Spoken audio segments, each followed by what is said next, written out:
Chest pain, அதாவது ஒரு விதமான ஒரு போக்கிங் பெயின், ஊசி எடுத்து குத்துற மாதிரி செஸ்ட் பெயின் வந்துட்டு இருக்குன்னு சொல்கிறாங்க. ஸோ எல்லா செஸ்ட் பெயினுமே வந்துட்டு ஹார்ட் சார்ந்த ஒரு ப்ராப்ளமாக இருக்கணுங்கிற அவசியம் கிடையாது. அப்படி ஒரு பயம் இருக்கிற போது நம்ம அதை ஒரு கார்டியாலஜிஸ்ட்டை செக் பண்ணி அது ஹார்ட் சார்ந்த தொந்தரவாங்கிறத உறுதிப்படுத்திக்கலாம்.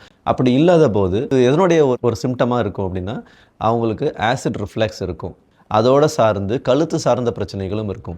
இது 2ம் கம்பைன் ஆகிற போது இந்த இடத்துல ஈசோஃபேகஸ் ட்ராக்ட்னு சொல்லக்கூடிய இந்த இடம், நம்மளுடைய டயஃப்ரம் ஏரியா, இங்கே வந்துட்டு பார்த்திங்கன்னா ஒரு விதமான ஒரு போக்கிங் பெயின் வந்துட்டு வரது உண்டுங்க. இது மாதிரி போக்கிங் பெயின் இருக்கிறதுக்கு இன்ஸ்டண்ட்டாக நம்ம ஒரு சொல்யூஷன்ஸ் எடுக்கணும் அப்படின்னா, செஸ்ட் ஓப்பனிங், அதாவது டயஃப்ரமை நல்லா ஓப்பன் பண்ணக்கூடிய ஒரு ஒர்க் வந்துட்டு எடுத்து பண்ணணும். ஸ்டாண்டிங்கில் போத் ஹேண்ட்ஸை பண்ணுறதே டயஃப்ரமை நல்லா ஓப்பன் பண்ணக்கூடிய ஒரு ப்ராக்டிஸ். அண்ட் இதில் இன்னும் ஒரு ஸ்டெப் மேலே போகணும்னா, லையிங்கில் பில்லோ போட்டு டயஃப்ரமை நல்லா நம்ம எக்ஸ்பேண்ட் பண்ணி ஓப்பன் பண்ணிட்டோம்னாக்கா இன்னும் நல்லா அவங்களுக்கு வந்துட்டு அது செஸ்ட் பெயின் வந்துட்டு போக்கிங் பெயின் குறைய ஆரம்பிச்சிடும். அண்ட் பர்மனெண்ட்டாக நமக்கு ரிசல்ட் வேணும் அப்படின்னா, அவங்களுடைய ப்ரீதிங் லெவலை வந்துட்டு நல்லா இம்ப்ரூவ் பண்ணணும். டயஃப்ரமை நல்லா ஸ்ட்ரென்தனிங் பண்ணணும். அப்படி பண்ணும்போது இது மறுபடியும் வராமல் இருக்கக்கூடிய ஒரு ட்ராக்கில் நம்மளால் வந்துட்டு போக முடியுங்க.